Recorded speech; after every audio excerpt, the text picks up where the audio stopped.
Great. So last section we're going to look at is 10.2. Okay, picks up kind of where 10.1 left off, solving systems. We're going to focus exclusively on systems that are 3 variables and 3 equations.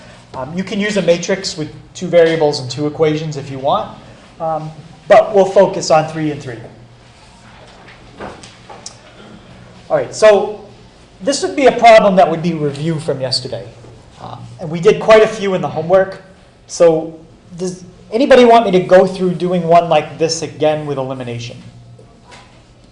Are we doing one? You want to do this with elimination? Because we're going to do it again with a matrix too. Yep, but we can do it with elimination. Okay, I would use the top equation. And what variable could you get rid of in, let's say, the second and the third? Which one? Z or X, one of the other. Yeah, you could do Z or X. They both don't have numbers in front of them, Yeah. so you could do either one. Let's do X. Okay, so what would I multiply the top equation by? -2, and add it to The second one. the second one. Okay, so we get -2x plus 4y minus 2z equals 2. Okay, if you notice I make a mistake, let me know. It's very easy to make one arithmetic mistake, and then everything is wrong. Okay, so if you notice anything, just let me know. Is it wrong if you took the first equation and you times it by -1 to get rid of the x to 3? Or would that be harder? We're going to do that next. Oh, okay. So we're going to get rid of the x not only in equation 2, but we're also going to do it in equation 3, just like you said. Oh, okay. Yep. All right, so we got -2 times equation 1, and we're going to add it to equation 2.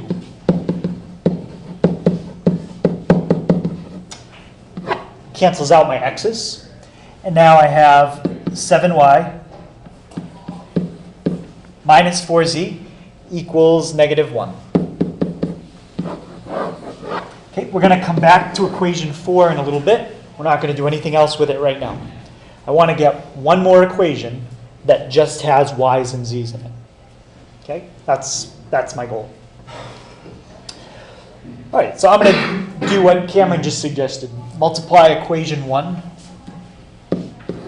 by -1 and add it to equation 3. Any question on why I'm going to do that?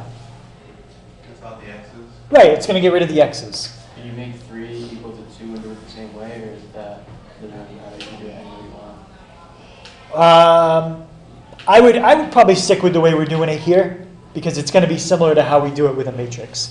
We're going to zero out the first number in rows 2 and row 3.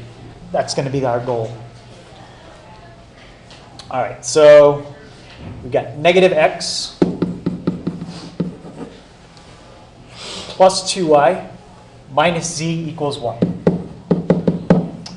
And write our third equation down. X plus 3y minus 2z equals 2.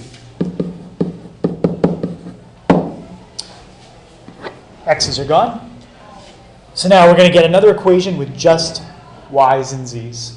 Yep. Would it be...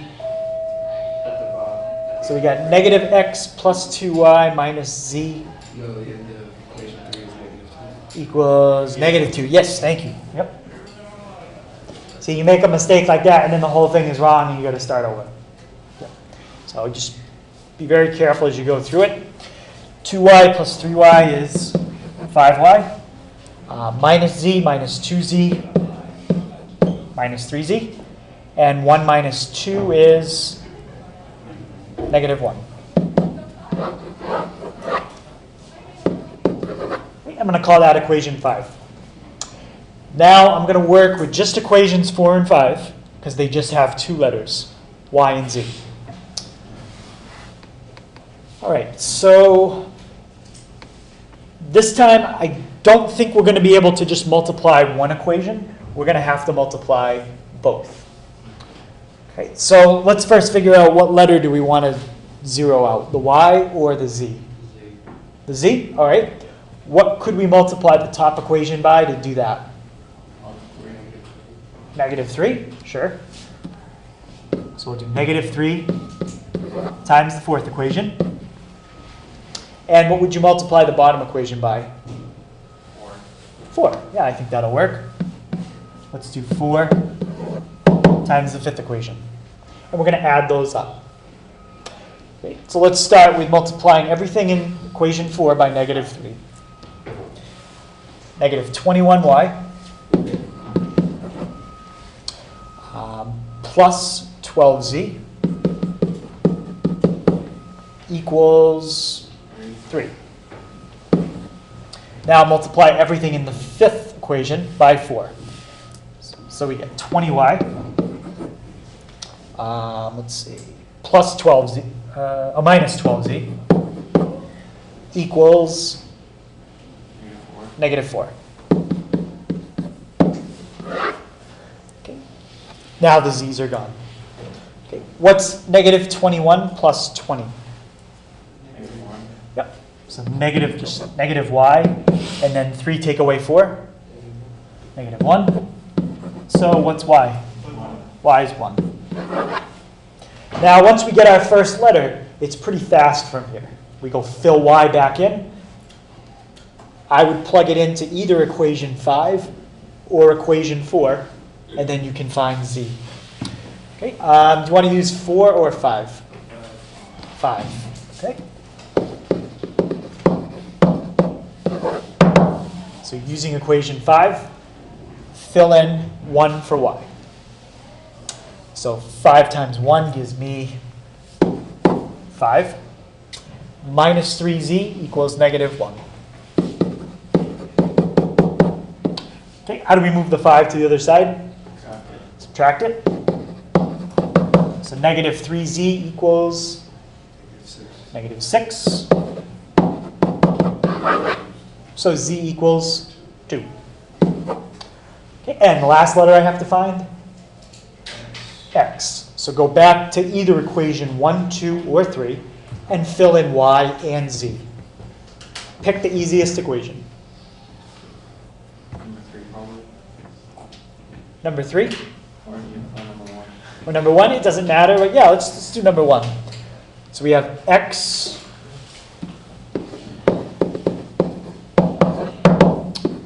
what was it? Minus 2y. So minus, what's 2 times 1?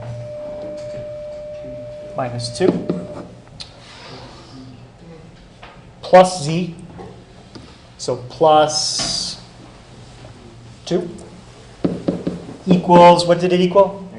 Negative 1. Well, that's nice. Negative 2 plus 2. That's 0. And you're done. Okay, so it's not overly hard, but it is a little time consuming, and you have to be careful you don't make a mistake. And that's your answer. Okay. Any questions on that? So now we'll solve another one. I probably won't do the same one again. But we'll do a different one, and we're going to try a matrix. Right, so basically, a matrix, it's a more efficient way of solving it. It's going to involve less writing. Okay, we're only going to have to write numbers. We're not going to write plus signs, like plus or equal signs. We're not going to need letters, just numbers.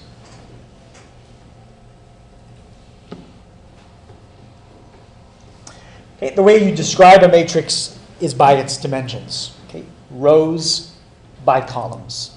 So if you had an M by N matrix, that means it has M rows and N columns.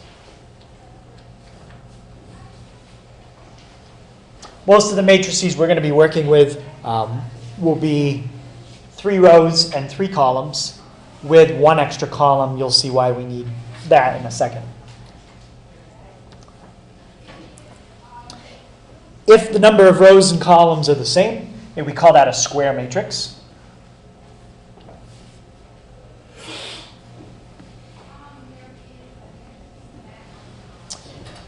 And each entry in the matrix is called an element. Okay, and the way you reference elements in a matrix, first thing you have to do is name your matrix. Okay, our book uses a capital letter for the name of the matrix. And then if you wanted to know, let's say, the element in row 2, column 3, when you reference an element, they use the same letter, but they do it in lowercase. So if you see A and then a subscript, okay, smaller, 2, comma 3, that means in matrix A, tell me what's in row 2, column 3. Row 2, column 3 is a 9.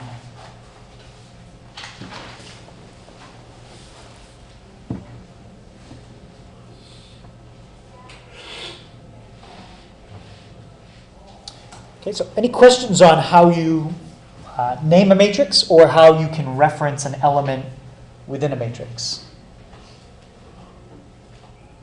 Okay, if you've done any kind of computer programming, you use matrices quite a bit. They don't call them a matrix on a computer program, they call them an array. And this would be considered a two-dimensional array. It's length and width. You could have a three-dimensional array, four-dimensional, you can go as high as you want. What's a little confusing on computers is they start with row 0. So then it gets a little confusing to keep track of what row you're on. Row 0, 1, and 2. We don't start with row 0. Okay? We're going to start with row 1, row 2, row 3. Just keeps things simpler. Okay. Any questions on that?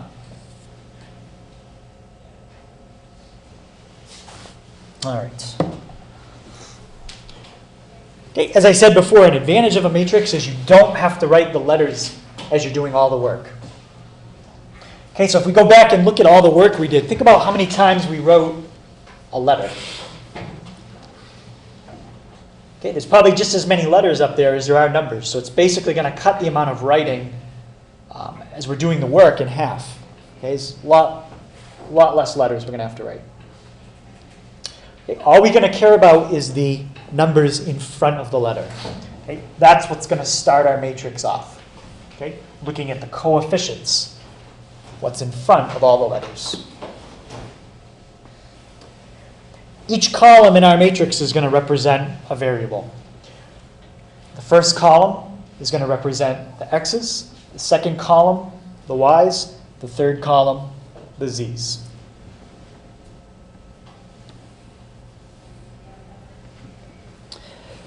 All right, and if we take all the coefficients of our variables, okay, all the numbers in front of the variables, and put them all in a matrix, that's called the coefficient matrix.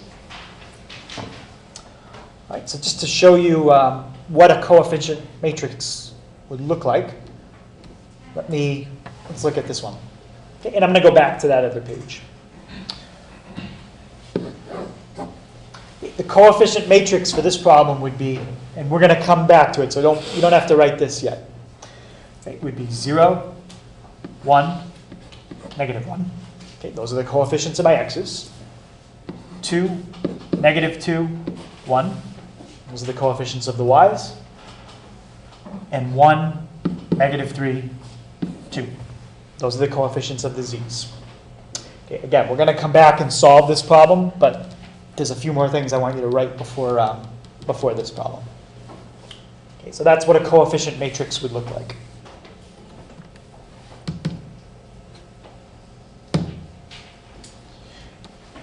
Okay, and what we have to do on that coefficient matrix is add one more column, because there's something we haven't represented yet.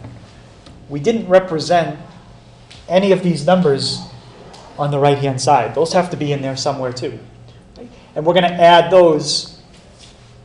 We're just going to put a line, so we separate them. That's kind of like our equal sign. We put -8, 0, and 3. There's our full matrix that we need to work with for this problem when we do it in about 5 minutes. Okay, so what I just did is I augmented the coefficient matrix with that extra column. Okay, and you always put it on the right-hand side. And that last column is going to represent your constants. Okay, all the numbers that were by themselves on the other side of the equal sign.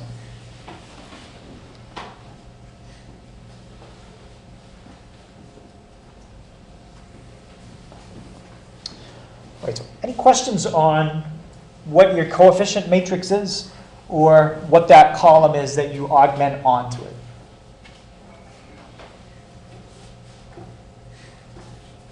All right, so that's the first step to setting up your system of equations in a matrix. Okay. Now the goal is to take this matrix, and we're going to modify all the numbers that you see in that triangle. Okay, and what we want all those numbers to look like is something like this. On the main diagonal, we want to get all ones. Okay, somehow we got to get all ones. And then everywhere below that, we want zeros. However many spots you have, you want all zeros. Okay, generally, for the problems that we're going to do, you're going to have to get a 0 in 1, 2, 3 spots. So those are where you want your zeros. Thank you. And you want a 1 there, a 1 there, and a 1 there. So there's 6 numbers we need to change. Okay, as far as what's going to happen outside that triangle, we're not really going to worry about that. Okay, whatever happens, happens. Okay, but that's the goal. If you get 1s on the main diagonal and 0s below, that's called row echelon form, okay, which I'm going to abbreviate REF.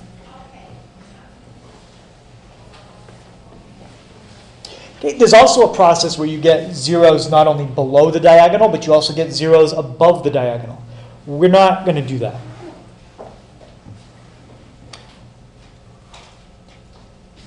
We're not going to do that.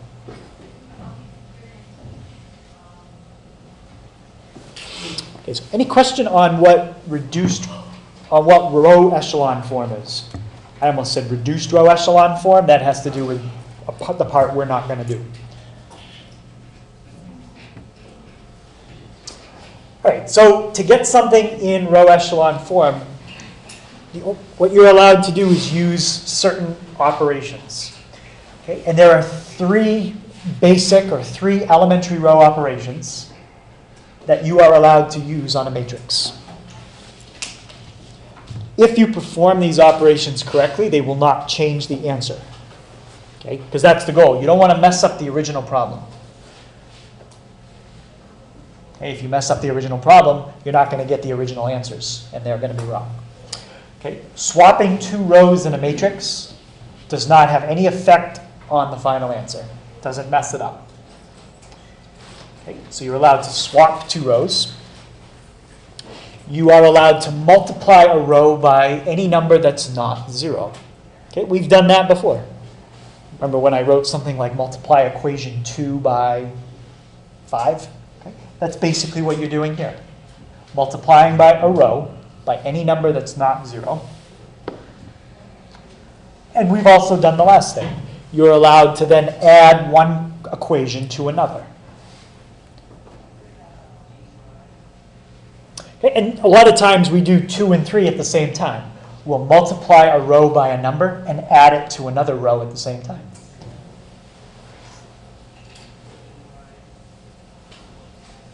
With the goal being row echelon form. 1s on the diagonal, 0s below. Okay, in order to do that, you have to do it in a certain order. If you try to go out of the order I'm about to show you, it will not work. You might end up with a 0 in one spot, but then you mess it up because you try something else. And okay, the method that I show you, once you get a 0 in a spot, you're never going to mess it up. It's going to stay 0 for the rest of the problem. Okay, so any questions on the 3 elementary row operations? All right. So here's our problem we're going to solve.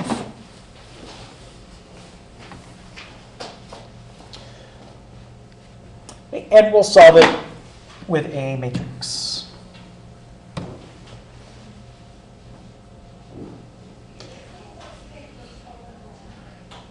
All right, here's the order you have to do things in. Okay.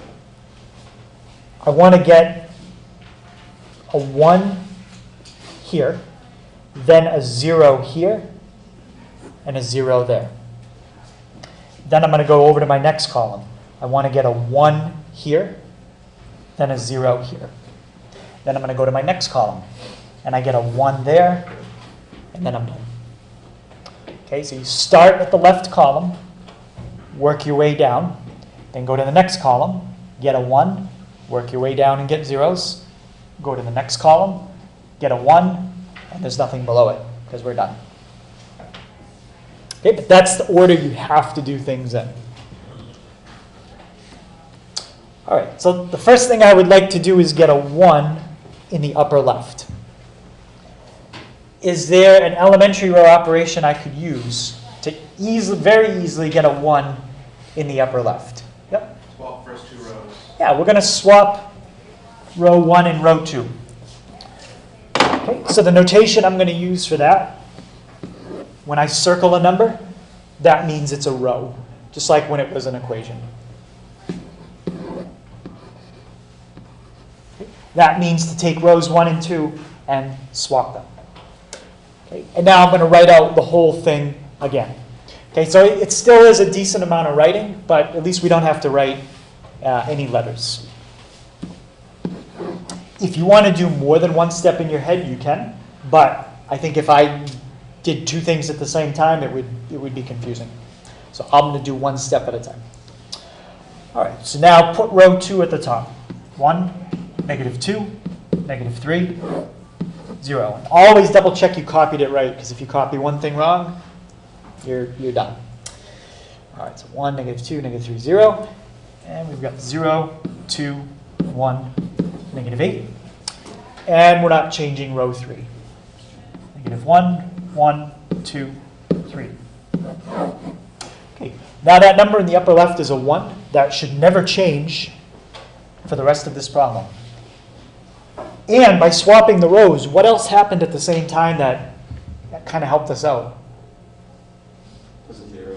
Yeah, we got a 0 right there. That's never going to change for the rest of this problem. So now all I want to do is get a 0 in the lower left. All right. So I want you to look at row 1 and think about what could I do with row 1 and row 3 to make a 0 in that lower left spot. Yeah, we just have to add them up. We don't even need to multiply row 1 by anything. Just take row 1 and add it to row 3, and you will make a 0. Okay. So we're going to take row 1, we're going to add it to row 3. Okay, and this part is going to be a little new. We're going to take the answer that we get from that, and we're going to put it in row 3. So we are replacing row 3 with this calculation. Okay, we're not replacing row 2. We're not replacing row 1. We're just going to store the answer in row 3. So just copy down rows 1 and 2. We're not changing them. 1, -2, -3, 0. 0, 2, 1, -8. And now let's add up those rows. What's 1 plus -1? 0. -2 plus 1? -1. -3 plus 2? -1. And 0 plus 3? 3.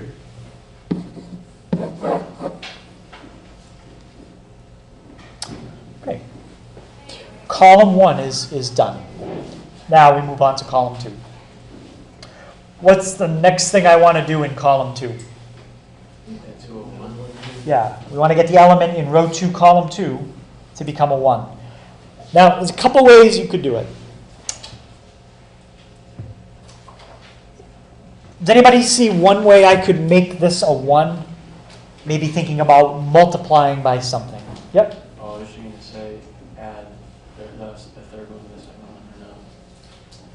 Okay, there's several ways, You yeah? multiply by 1/2. You can. You could multiply everything in row 2 by a half, okay? That's the only disadvantage is you're going to end up with a fraction in part of it. Does anybody see something else you could do with a swap and then maybe having to multiply after? Something here you could swap. Yeah? Swap the bottom two and then multiply the second one by -1. Yes, you could do it that way as well. If you swap rows 2 and 3, okay, you're going to put a -1 in the spot, and then you could multiply through by -1, and it would make it a positive 1. Wouldn't that put a 1 on the bottom one too, and 3? Yes, when you swap it, it would put a 1 right here, but remember, we can't go out of order, so that would become a 1, but it probably wouldn't stay a 1 for very long because of other stuff we need to do first. So if you get a 1 or a 0 somewhere out of coincidence earlier than you expect to, don't expect it to stay. It's probably going to get messed up till you get to that spot.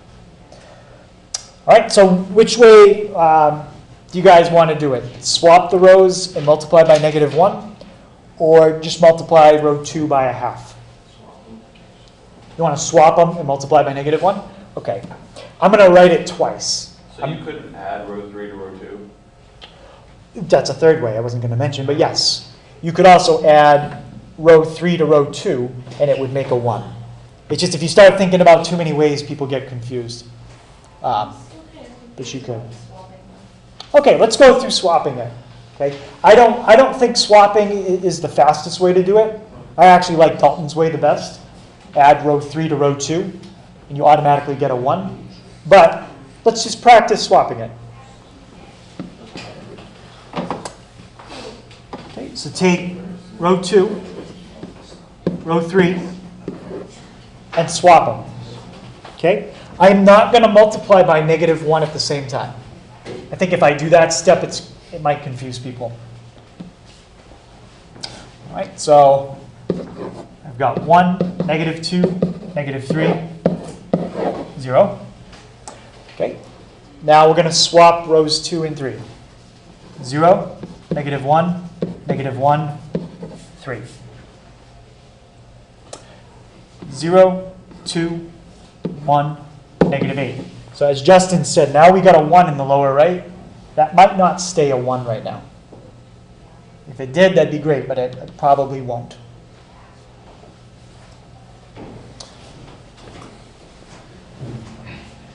All right. Now, what would I multiply row 2 by? Yeah. We're going to multiply row 2 by -1. And what row am I going to put that answer in? Same one. It's going to replace what's in row 2 right now. Okay. If I was doing this out, I would have done both of these in the same step. So it would have saved me having to rewrite this whole thing again. Okay. But I'm just trying to show you guys one step at a time. Okay. Is row 1 changing in this problem? On this step? Nope. Is row 3 going to change on this step? Nope. Row 2, multiply everything by -1. 0, 1, 1, -3. Okay. Now, I've got a 1, row 2, column 2, right where I want it. What's the next thing I have to do? Multiply by 0 on the third row. Can you multiply by 0? I don't know. Yeah. You can multiply by any number you want except 0. So how am I going to get a 0 right there? Could you swap 2 and 3 and then divide 2 by half? If we already swapped them once, I wouldn't swap them back because we could have done that originally. That was another way. Just multiply this row by a half. I think Cheryl said that. We chose not to do it that way, so I'm not going to go back to that. But yes, you could have. Wouldn't that have been easier because we could have just I think that, yeah. Multiply by a half and then multiply the third row by -1. I think it would have been easier to either multiply by a half here because you could do it in one step. Okay. So now how are we going to get a 0 there? You add rows 1 and 3? We can't use row 1 anymore. Think about, why can't I use row 1 to do anything here anymore? You don't want to lose the one top. Well, I wouldn't lose the 1, but I'd lose something else if I use row 1. I would lose these zeros, right? If you add anything from row 1 to what's below it, you're going to mess up these zeros. So we can't use row 1 anymore for the rest of the problem. We can only use rows 2 and 3. All right. So any thought about what I could do with row 2 to add it to row 3 to make a 0? You Yeah? can multiply by -1 and then add them together. If you think about it. To get a 0 right there? Oh, never mind. Multiply by -2. Yeah. It's like making those two numbers the same, right? And then adding them up. Multiply row 2 by -2 and add it to row 3. And that's going to replace what's currently in row 3. Yep. Is that going to affect row 2 or no? Nope. Because where we're storing our answer is row 3. So the only thing that's going to be affected is row 3. Okay, this multiplying row 2 by -2 and adding it to 3, we're going to do all this left-hand side in our head. Okay. All right, so keep row 1 the same. 1, -2, -3, 0. Keep row 2 the same. 0, 1, 1, -3. And now let's go through this carefully. Multiply everything by -2 and add it to row 3. What's 0 times -2? Plus what's in row 3? 0. Still 0. Okay. What's 1 times -2? Plus 2? 0. Again, what's 1 times -2? Plus 1? -1. See how I told you that 1 wouldn't stay a 1? It got messed up. But we can easily fix that in the next step. And multiply this by -2, what do we get? Plus -8? -2.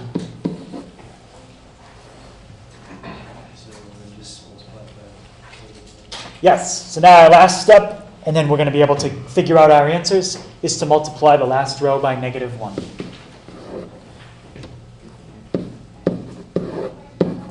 And that's going to replace what's currently in row 3. We're not changing row 1, we're not changing row 2. Okay, as you get better with matrices, a lot of times people do 3 or 4 steps all at once in their head. So they only have to write it a very limited number of times. I probably wouldn't do that. I think it'll be easy to make a mistake. So 1, -2, -3, 0. 0, 1, 1, -3. And now multiply everything by -1. 0 times -1? 0 times -1? -1 times -1? And -2 times -1?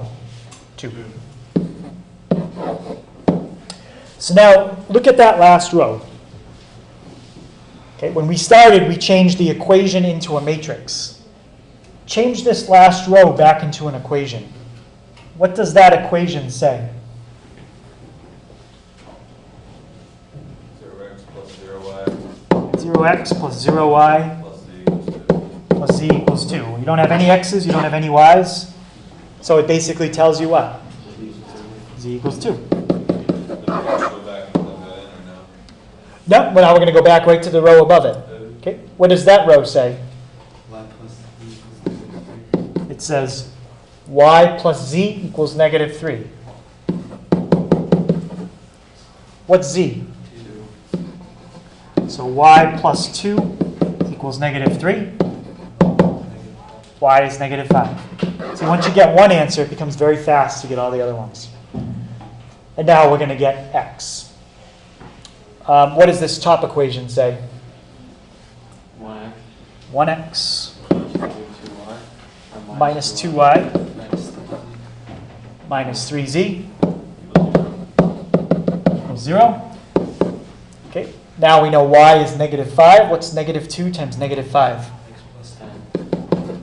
And we know z is 2. What's negative 3 times 2? Minus 6. Minus 6. 10 take away 6. 4. 4. So what's x? Negative 4. Negative 4.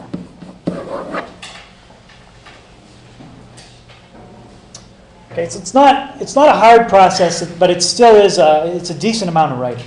Okay, whether you want to use a matrix, if you start to do more steps in your head, then the matrix becomes faster and faster. If you're going to write out every single step of the matrix every time, I'm not sure how much writing it's really going to save. But that might be the safest way so you don't make a mistake. Can we go back to when the answer for the third column was negative 8? We can try. Okay, negative 2. Where were we? Right here? Yeah. Yep. How did it negative 8? I don't understand What happened here? that. Yeah. So looks like I said to take row 2, multiply it by negative 2, and add it to row 3.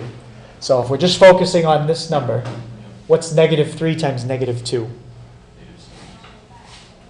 Oh, 6. 6, and what's 6 take away 8? Negative 2. That's how we got negative 2. Sometimes when you try to go back and look at a matrix, it can be very confusing because you knew what you were doing as you were doing it step by step, but it can be hard to go back and look at it. If you write these directions out, that helps quite a bit. Then you can see what you did. Okay. Any questions on that one? All right, so let's just start this one off. If we don't finish it, that's fine. But this will be our last one.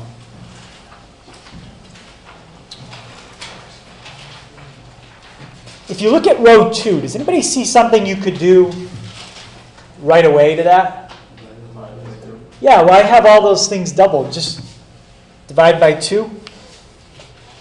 Divide by 2. Divide by 2. And divide by 2. You can't hurt, makes all the numbers a little smaller.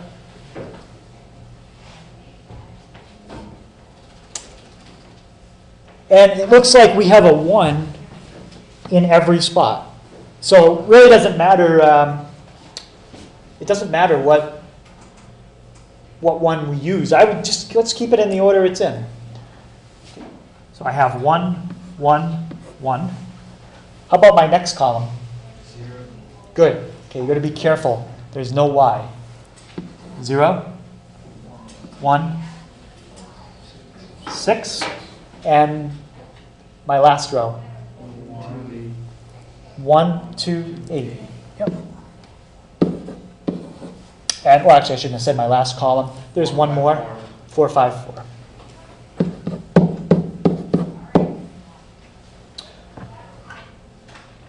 Okay, we already have a 1 right here. If it stays, great. If it doesn't, well, I'm not worried about it. My first goal is to get a 0 here and here. I have to do that first. If I don't, it's not going to work. So what would I do to row 1 and then add it to row 2 to make a 0? Multiply by negative 1. Yep. Multiply it by negative 1. Add it to row 2. And where am I going to put that answer? Row 2. Okay, I am going to do something else in the same step, so I don't have to write it twice. What could I multiply row 1 by and then add it to row 3 to make a 0 right here? Negative 1. Same thing. And where am I going to put that one? Row 3. Is that vertical right there? Could you just say like you subtracted row 1 from the other 2? You can think of it different ways, but that's how we usually think of it. All right. Are we changing row 1 at all? No. Nope. 1, 0, 1, 4. All right. And now let's multiply everything by negative 1 and add to row 2. 1 times negative 1 plus 1. 0. Now this is going to be nice. What's 0 times negative 1? 0, Plus 1? 1, 1. 1 times negative 1? -1, Negative 1 plus 2? 1, 4 times negative 1? 4, Plus 5? 1, 1. Now do it one more time. Multiply everything by negative 1, add to row 3. 1 times negative 1 is negative 1 plus 1? 0. 6, Yeah, the 0 is nice here because it doesn't ever mess anything up. 6. 7, 1 times negative 1 is negative 1 plus 8. 7. 0, Oh, that's nice. 4 times negative 4. 4 times negative 1 is negative 4. Plus 4 is 0. Okay. And what actually worked out nice is we have a 0. We have a 0. We already have the 1 there. So now, get a 0 right there. Okay, how do we do that? Second row, then -6. Negative 6 times the second row. And where are we going to put that answer? We're going to replace what's in the third row. Are we changing row 1?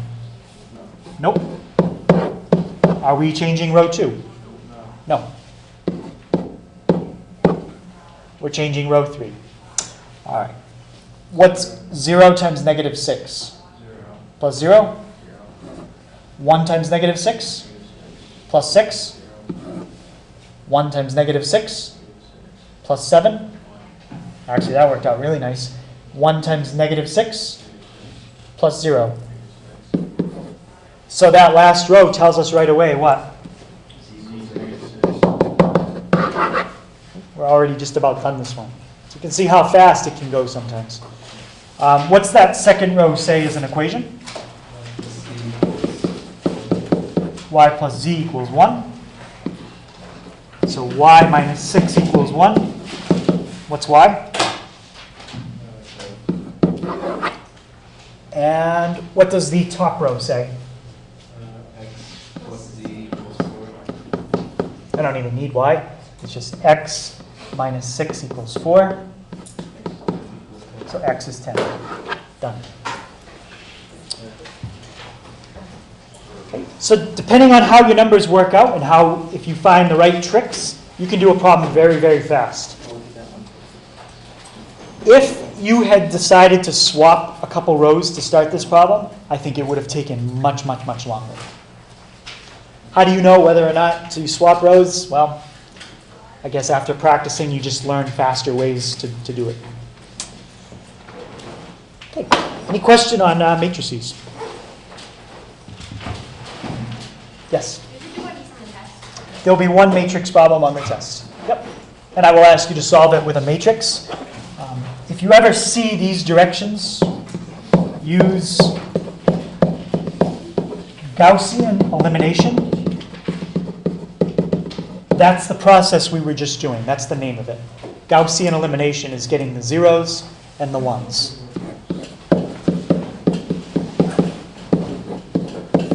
Okay, and I think that's how it's worded on the test. Use Gaussian elimination. Just a fancy way of saying get ones on the diagonal, zeros below. So you're able to use the same approach for basically everything we've done this week? You could use this on everything we've done this week. Yep.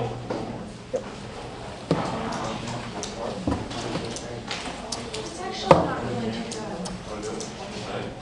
Okay, so the homework tonight is on 553. It's numbers 1 to 6, 17, 18, 21, 24, and 31. Okay, some of the problems are just a system of 2 variables and 2 equations. Okay, so you don't always have to use 3 and 3.